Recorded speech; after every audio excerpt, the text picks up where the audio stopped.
નગર પ્રાથમિક શિક્ષણ સમિતિ વડોદરા સંચાલિત પ્રતિભા સ્ટુડિયોમાં આપનું સ્વાગત છે। હું ગ્રીષ્મા રાણા ડોક્ટર શ્યામાપ્રસાદ મુખર્જી કન્યા પ્રાથમિક શાળાની વિદ્યાર્થીની છું। આજે આપણે જાણીશું વિશ્વ આદિવાસી દિવસ વિશે। દર વર્ષે 9 ઓગસ્ટે વિશ્વ આદિવાસી દિવસ ઉજવવામાં આવે છે। સંયુક્ત રાષ્ટ્ર દ્વારા વર્ષ 1994થી આ દિવસની શરૂઆત કરવામાં આવી હતી। વિશ્વભરના આદિવાસી સમાજના અધિકારોનું રક્ષણ કરવું, તેમની સંસ્કૃતિનું જતન કરવું અને તેમના યોગદાનનું સન્માન કરવું તે તેનો મુખ્ય હેતુ છે। આદિવાસી સમાજ પ્રકૃતિ સાથે ખૂબ જ નજીકથી જોડાયેલો છે। વન્યજીવનનો તેઓ અભિન્ન અંગ છે।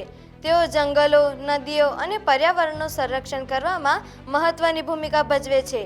તેમની પરંપરાઓ, લોકનૃત્યો, સંગીત, કલા અને જીવનશૈલી આપણો સાંસ્કૃતિક વારસો છે।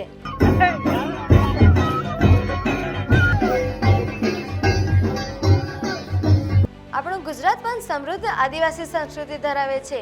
મિત્રો, વિશ્વ આદિવાસી દિવસ આપણને શીખવે છે કે દરેક સમાજ, દરેક સંસ્કૃતિ અને દરેક ભાષાનું સન્માન કરવું જોઈએ।